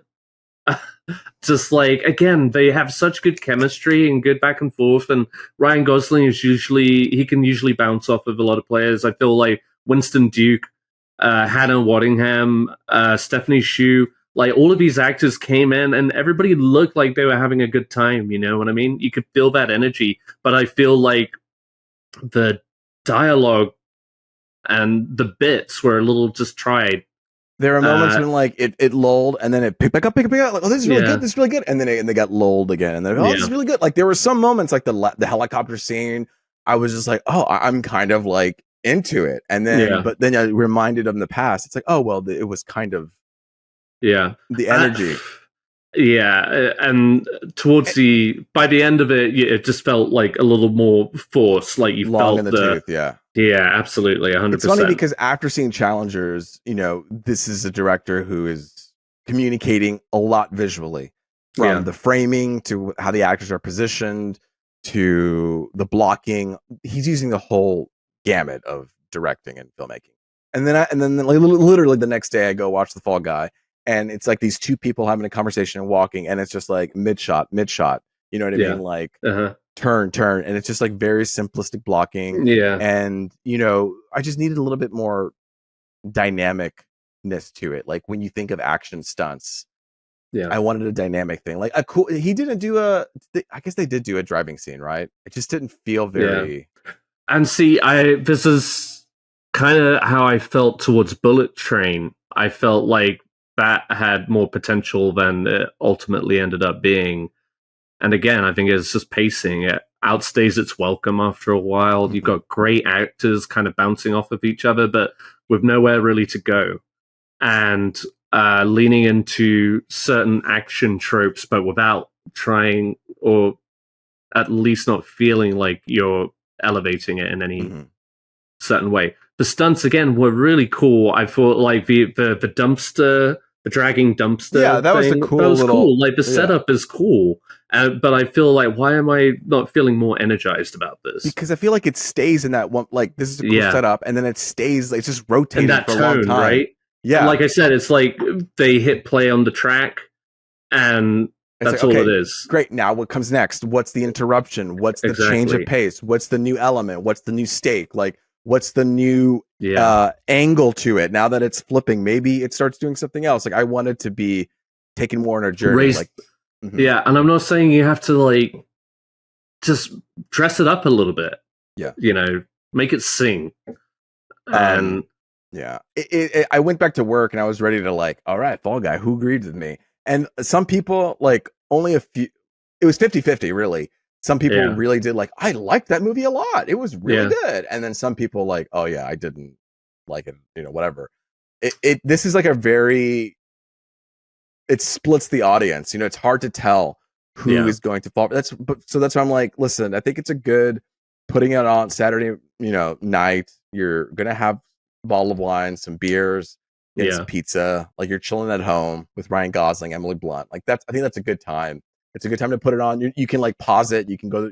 Totally. I think there are bits that you could walk out on and be okay. It's it's not that bad. It was a fun time. Can I ask? Yeah. Sorry, I just came back from pooping. I would say it. I'm just curious, Ed. Regardless of the box office news from this weekend, but like watching this movie, like, did you feel as just like a viewer top 3 movie of the summer?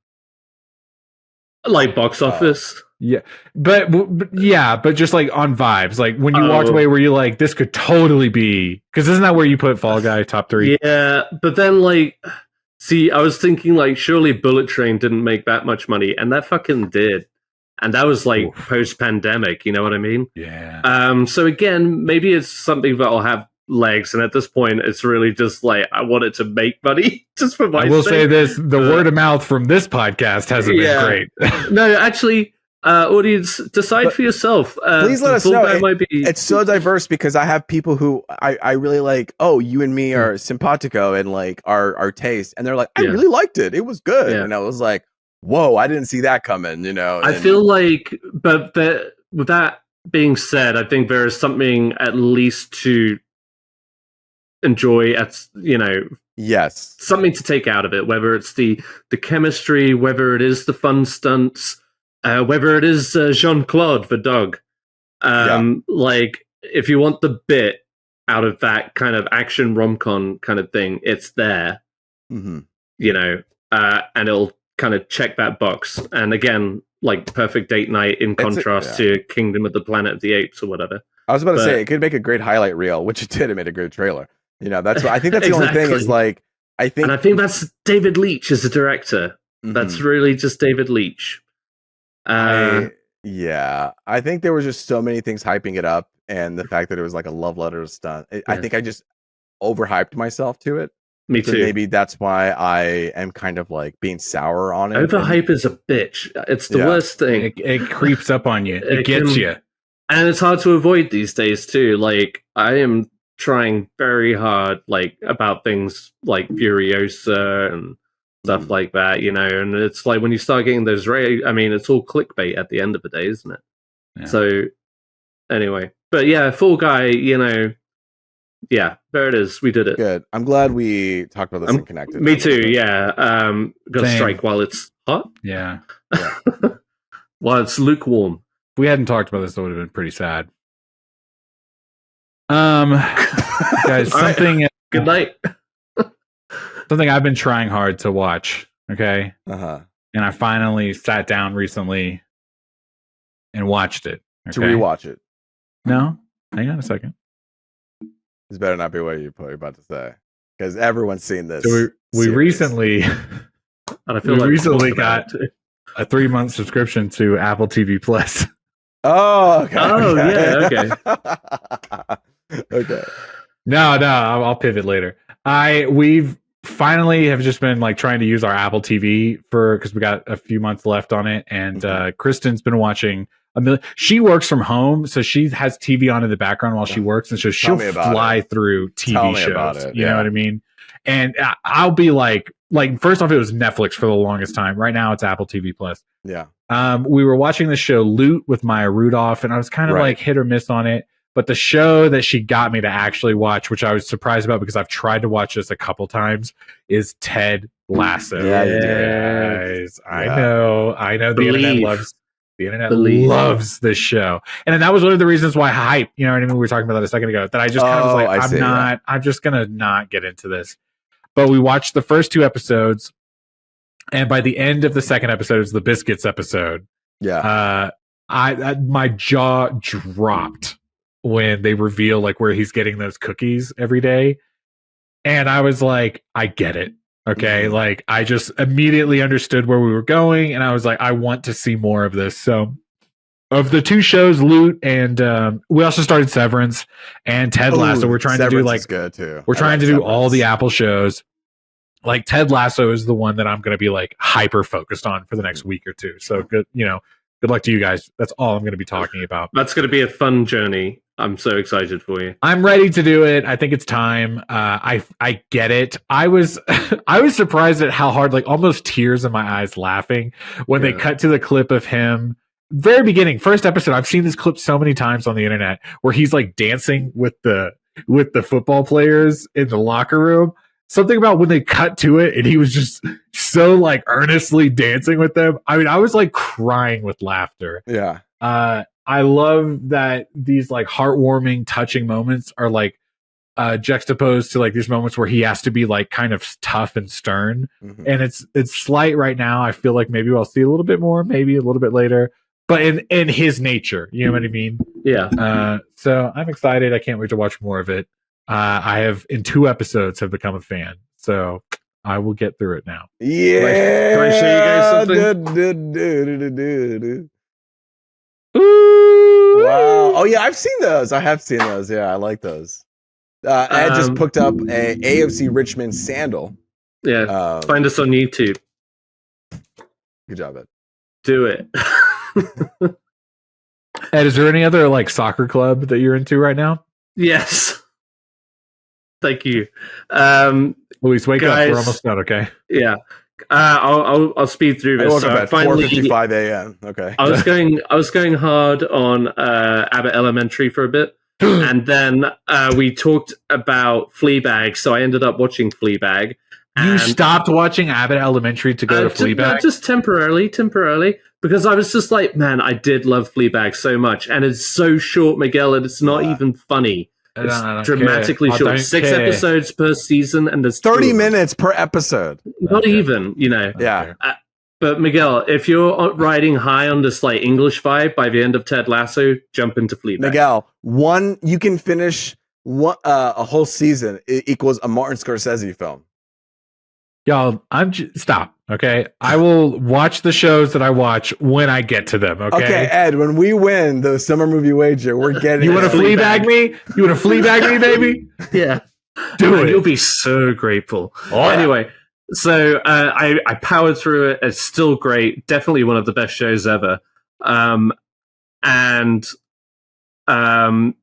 Welcome to Wrexham season 2, which was actually aired last year, but airing season 3 right now on Hulu. But catching up on it, guys, when I tell you for most of the 16 episode length of this show, I was crying in every episode. Wait, 16 episodes? No, you're wrong. No, put the poster back up 16. And just make it Sad Boys for Life. Sad Boys for Life, but like in a good way. It is such like it's like Ted Lasso, and that is just like a good local town, and it's really not about Ryan and Rob McElhenney. It's about the town and the team, and it is just so like genuinely involved. Like you see them just like really get to know this town and become dedicated to it. And season 2, spoilers, is where Wrexham wins and they get into the next league. I saw the trailer already. It's so good. I mean, but the build-up is perfect, and you just fall in love with all of these people that you meet throughout the journey. And the way that they build the documentary just keeps you invested the whole time. and you really just like love it. Like it's so. I mean, like I said, I was just like crying so hard last night, and then I watched Little Women after that, so I was dead. But anyway, welcome to Wrexham. So those are the two little TV journeys I went on this last weekend. I feel like if I was working from home as a project manager, this would be the show I would put on in the background. Do you know what I mean? I'm like, I'm putting in numbers, I'm making timelines, and then over there I'm looking at Wrexham winning or losing a game. It's so fun. It's really well done. Luis, what have you been into, man? I'm gonna talk about this one real quick. I watched Baby Reindeer. It's this limited series on Netflix. I think this is going to be the beef of the Emmy season. Year. I think this is going to win best limited series in the Emmys and all these shows and stuff like that. I am ready to give this show a punchy. So if that says anything. Can I tell you, my sister, my sister reached out to me out of nowhere on Instagram and was like, you need to watch this. Yeah. And I hadn't heard of it. Is that how you and your family normally communicate to each other? What do you mean? Out of nowhere? On Instagram? Yeah. No, we text too, but like it's a lot of mush, you know. No, I'm sorry. But carry on, Luis. I'm sorry. No, sorry. I was looking up, sometimes I write notes about it. I was looking it up as you were talking. No, this is, I went into it like not wanting to join the vibe. I was like, okay, come on, prove to me you're good. And then by the end of like episode 1 and 2, I was like, all right, I'm hooked. Let's do this. It's a very intimate, emotional, deep dive movie, a TV show that by episode 2, you're like, I don't know where this is going to go. And then it does take you on a very intimate journey. I think it's really well done. I think it captures the concepts really well. I don't want to spoil it too much because I think that's the whole enjoyment of it, is that you get to participate in Baby Reindeer. Yes, first Ed. How many episodes? 6. Yes. How long are those episodes? Good question. I think. How do you feel they were? I think they were like 40-ish minutes. Okay. It's about, if I know people are like, what the hell is this show? I'll give you a broad stroke description. It's about a guy who works at a bar, who's a comedian, who gets stalked by this woman. And it goes down this journey of that whole relationship. I've heard about this stalker woman on the internet. Yes, and it's based on a true story. That's the most important thing. It's based on a true story. And it kind of follows his journey as he's kind of like refinding himself. And on that journey, as he finds himself, he meets this other woman who becomes obsessed with him. And does he like it? Does he not like it? Is that beneficial to him? How is he holding his baggage? I won't say anything. It's a really interesting, introspective story. Show run by the guy who lived it. Baby Reindeer on Netflix. Oh, that's interesting. Okay, what else do we got here? Guys. Oh, no, it's Miguel's turn. Go ahead. No, Ed, you do yours. I want to talk about this one. This is the one I want to talk about. So we're getting some re-releases. Yes. Okay, so, guys, the second biggest movie this last weekend wasn't anything new. What was it? It was a movie that came out 25 years ago. Guys, is Star Wars Episode 1, A Phantom Menace. I love that. So it was like Friday morning that I realized, because I had thought about it earlier in the year, but I wanted to see this. And then Friday morning I realized, oh, it's today. It's coming out today. It's this weekend. So I instantly texted Sarah. It's like, can we take Lily to this tonight? And she was down. And we took Lily to go see Return of the Jedi last year. She did pretty good. That's an older movie. I thought she might connect a little bit more with the Phantom Menace. And sure enough, she did. And so we went to see it at the theater. They had a big screen. It was a solid turnout. There was one guy who laughed at every joke that was meant, every little bit, every corny line. He was like, but like, very you haven't seen this movie yet? You know? It's like, is this hitting good? Like, comedy. When's the next one coming out? Where's episode 2? What happens next? Yeah. But no, like this man would go see Sixth Sense for the first time and be like, what?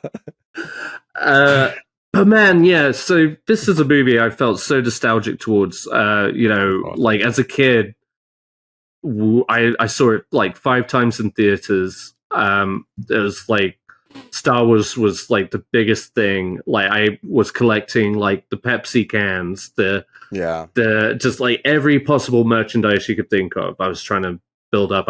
I made like a little collection book, and it was just like such a big part of my life. And so getting to see it on the big screen again was pretty fucking cool. And I had like a little snack right before. And I like the pod race was incredible. Now this is pod racing. Yes, exactly, Miguel. But no, it was just like it was cool, and this was like right before everything like really switched to digital for this franchise, with Attack of the Clones especially. Like you've still got that grainy texture of the film, and it's just like it looks good and it feels like a Star Wars film. You got the music and everything. Sorry, go ahead. Sorry, this was just a movie that like a couple years after it came out, people really talked shit about this movie. Do you guys remember that? Like Phantom Menace was like the worst one of the trilogy. Yeah. And I just was confused because as a kid, I loved this movie. And then when I revisited it as an adult, I was like, this is one of the best ones of this franchise, Like I love Phantom Menace. It's so good. Yeah. So I was inspired that you took your daughter to go see it and that she actually got a kick out of it. Oh, she got it. Yeah. She was into it. Like not even, did she like, sorry. Did she like Princess Queen Amidala? Padme. Yeah. Did she like her? I think so. But you know who stole the show for her? Who? It was Jar Jar Binks. Like she had such a blast with him.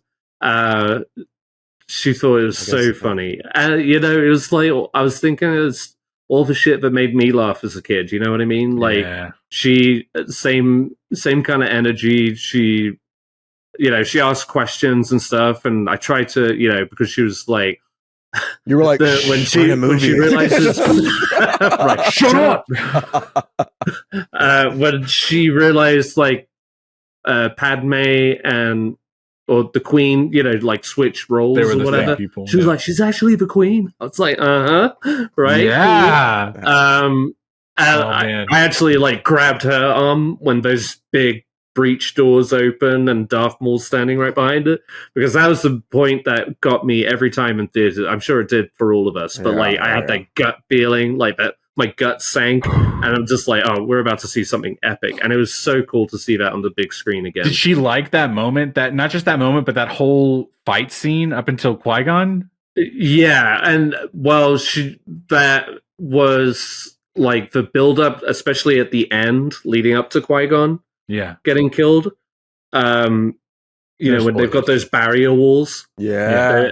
She was like getting a little tense about it, so like a little scared, but she was still watching, still engaging. I think she may have missed the moment when Obi-Wan cut Darth Maul in half, because when he fell down the chute and he suddenly separated, she was like, how did that happen? But it was generally speaking, I think it went over well. It was a lot of fun. Like I said, she really enjoyed Jar Jar Binks. He took like in moments where I thought like, oh, this might be scary. He had Jar Jar Binks to add the comedic timing, like comedic touch to just lighten the mood and keep it, level. And I think she didn't even want to like get up and go to the bathroom. She was in it. So That's awesome. yeah, it was a lot of fun. It was a lot of fun, and I'm glad I did it. Would I do that for Clone Wars or maybe Revenge of the Sith? I don't know, but hey, Revenge of the Sith is also a big like fan favorite on the internet too. Sometimes. Oh yeah, 100%. My nephew loves that movie. Yeah, rightly so. I mean, it has a lot going for it, and I mean, there are a lot of cool things in the Clone Attack of the Clones too. Yeah, but that turn.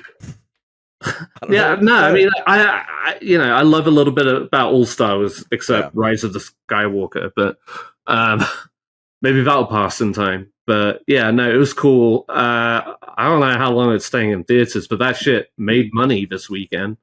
But yeah, anyway, I'm done talking about it. You guys, to Ed's point. Sorry, hang on one second. My focus is. There we go. Ed's watched a movie that's 25 years old. I also watched a movie that was pretty old. I mean, I can't remember when it came out. Louis hit me with the facts, but I actually did both of them. I think like 2005, right? Yeah, 2003 maybe? No, it's 2005, maybe 4. Okay. That's fine. They came out like within like 8 months or something. Yeah. I randomly this last week put on Matrix Reloaded, Matrix 2. 2000. And also, it was a 2003? Yeah, you're right. Suck a dick, both of you, okay? With respect, okay? I'm tuning off now. That hurts, actually. So I watched Matrix 2 and 3 this week. Revolutions. This was one of those movies, franchise that I watched both these movies a million times as a kid. Mm-hmm. It was, Ed, shake your head as much as you want. I did too. That's such a weird sentence. What do you mean as a kid? As a 13-year-old. Oh my God. Like I was maybe a 13-year-old when it came out. All right. Those movies had a chokehold on my school. Okay. We were talking about it all year long. They're all doing this. When I got them on DVD, you know what I mean? Yeah. I watched both of those movies at home during the summer by myself a lot, okay? I loved these movies. I was quoting lines just while I was working and watching these movies on my phone. Mm-hmm. I was surprised. I remember people saying the third Matrix movie, it's not so good. But no. Both of these movies are fucking stellar. They are the Lord of the Rings of the Matrix franchise. The first one was groundbreaking. The second two, they filmed them back to back. They had a higher budget, but they like stuck within like the lore of the world. Yeah. Here's the thing that I was thinking about, Ed. Yes. Go. I'm just mentally preparing myself because I think maybe you've seen the second one. But even if you saw the second and the third one, I'm mentally telling myself, Ed's not going to like these movies, okay? Luis is on the same page with me because I feel like we grew up watching them. Yeah. And sometimes when that becomes like a factor of movies, that's when I feel like Ed can be kind of hit or miss on whether he likes them. Into them when the Again, I was 13. No, yeah. But were you into them when the sequels came out or when the first movie? I saw the first one the summer or so after. Like I watched it on VHS, you know what I mean, for the first time. Okay. And I really liked it. That was a very groundbreaking movie for me. I mean, I was maybe like 10 when I watched that movie, and that was kind of fucked up that I was like so young. You know what I mean? But when they came out with 2 and 3 Matrix, and first off, this was also like before the internet was super big. Yeah. So I remember them being like, I think they're going to come out with another Matrix movie. And you were like, what? No way. Yeah. Let me get a magazine and read up on this. It was so sudden because it was like, didn't it just come out? Like they already came out with the second one? Yeah. When they released the first trailer for it, and it's like Matrix 2, it's that fight scene with the Merovingian, and he's like, he flips over from one side of the screen to the next side of the screen. Like that was one of the first shots I can remember from this movie. But watching these, both of them back to back, they're slightly different in tone, but they are just absolutely amazing. I loved watching these movies. The second one has much more of like we're still in the Matrix and we're talking to the Oracle and we're fighting Agent Smith. The third one is like, no, we are fighting for Zion. Like this is this big war that's happening. I super enjoyed both elements of these movies. I think, Ed, you should continue watching, but I am, again, fully prepared for you to be like, these movies are terrible. Okay. So I'm pretty sure I've seen the. No, I know I've seen the second one. The third one. I'm trying to remember what happens. The big battle at Zion happens. The other thing that I was remembering is not only did I watch both of these movies a lot, but if you remember, they also came out with a Matrix video game where they were filming parts of the game during the movie. So Jada Pinkett Smith, her character and her whole crew, there's a whole video game that's happening in between these movies that she's a part of. So sometimes the storylines, they would just start talking about things. You have to be like, I don't know what you're talking about. But if you know the full picture, you're like, oh, I see what's happening with them. And I love that the lore of the Matrix is so like deep and convoluted that you can do that. You can just be like, yeah, there's like a whole story. The Animatrix. Do you guys remember that? Yes, the Animatrix. Yeah. That was another. Like there was like a whole 8-movie short about the Matrix that they pulled from, and that there's a character in this movie that is from that property. No, I had a good time. I'm kind of thinking about broaching the new one that came out a couple of years ago. Have you not seen that? I've seen parts of it, and I remember being like, I don't want to keep doing this. They're coming out with more Matrixes, aren't they? They're thinking about it. So I'm like, okay, if they do another one, I should probably keep up. But I will say, I just thought the vibes of these movies, fun. The action in these movies are also really good. The third one got kind of shit on, but really, I think the only problem with the third movie is the last action scene between Neo and all the Smiths in the Matrix is super. The CGI does not age well. You know what I mean? Yeah. And so that's kind of tricky. But for the third movie, the whole war that's happening, like it's like an hour and a half that they're like fighting for Zion.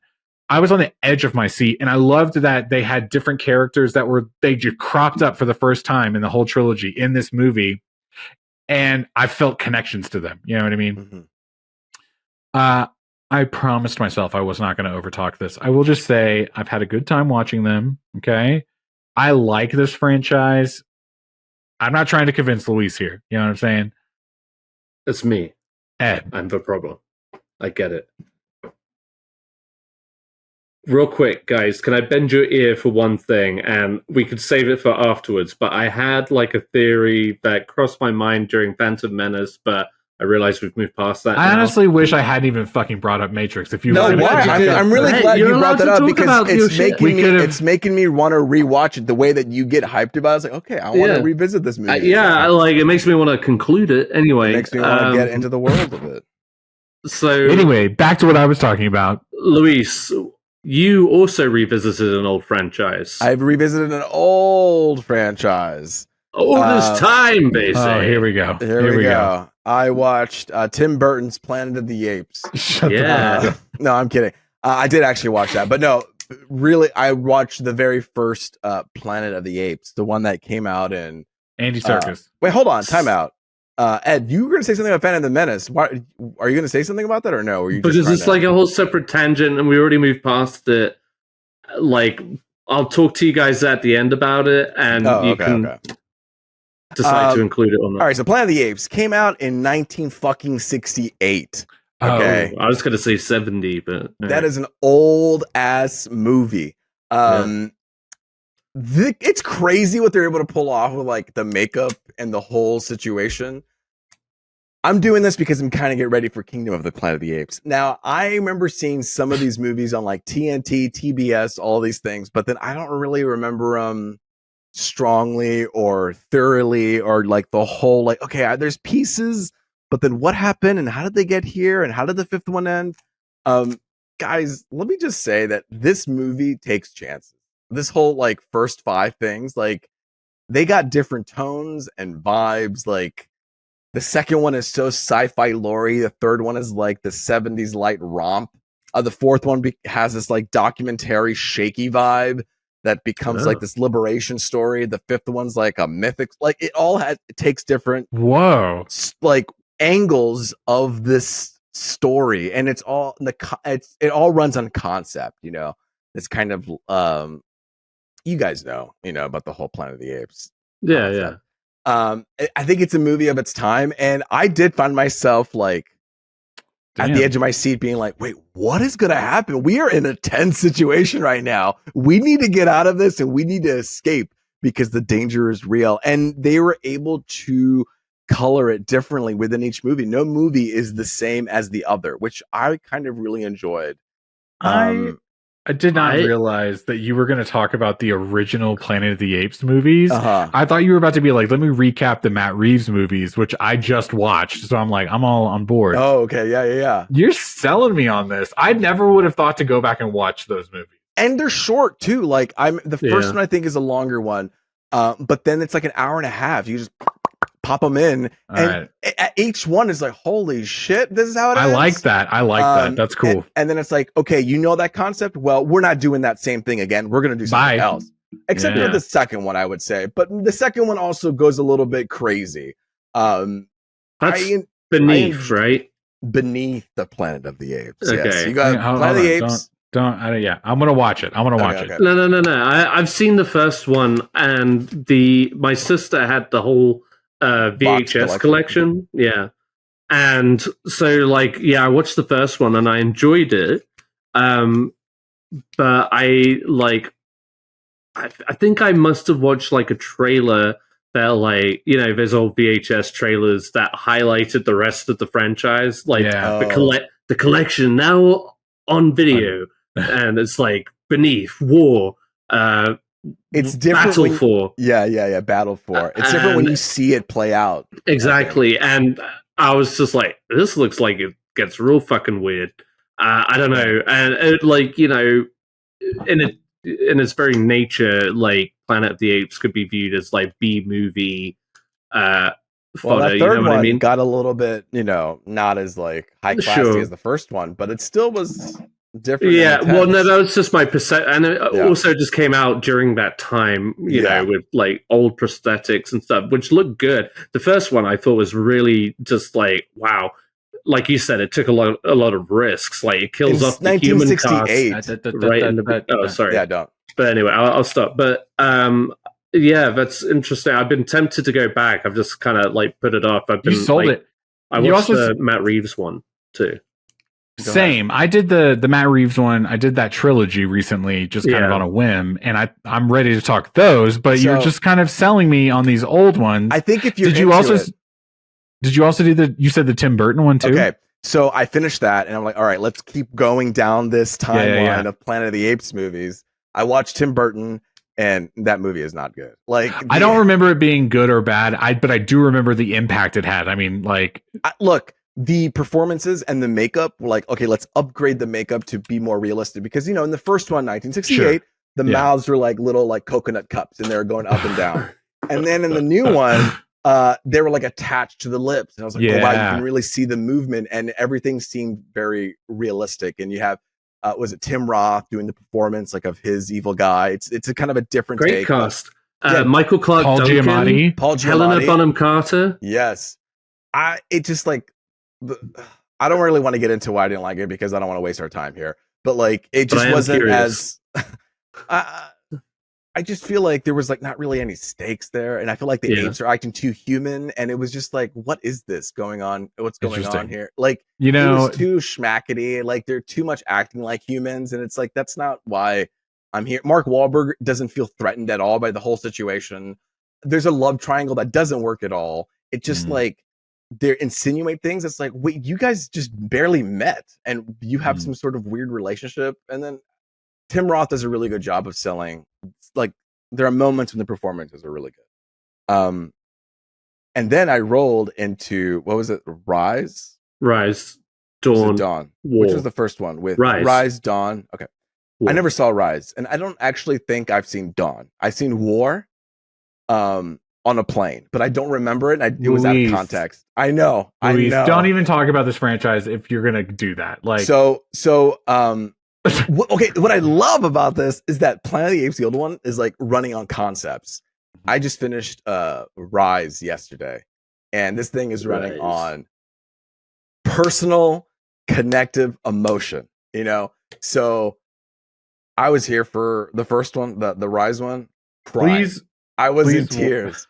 I'm 20 minutes into the second one. So I am not done with this. I'm going to finish obviously the second one, and then I'm going to rewatch the third one. Now I'll have context of it all.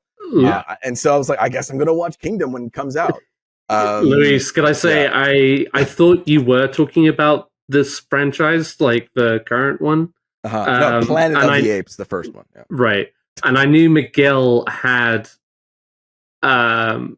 watched it recently, right, Miguel? Yeah. So I finished watching Dawn, and I watched Rise yesterday in the anticipation that you were ready to talk about that. No. But that's all right. We'll hold on. I'm ready to talk about Rise. We haven't seen. Dawn. Yeah, but let's save it for Kingdom. We'll build to it. That's good. A retrospective of it. Yeah. Wild casting for James Franco to be in that first one, though. How did that happen? He's just at that. He's almost not mentioned ever again in the rest of the movies. He gets one little shout out in the next one. Yeah. Right. He says that. It's like, do you ever think about them? I wonder where they are. Moving on. And then that's kind of, I got to the point, I'll say this, is like, they get to the place and Caesar's like, which there's a character. Well, I'm not going to say anything about the older movies because now I can see where they pull certain things from the those mythology. Movies. Yeah, the mythology. Oh my God, they named that character this thing. Where he's like, Ape here, you stay here, bye, and then he leaves and he throws the backpack. That's as like far as I got. That's a cool moment too. Yeah.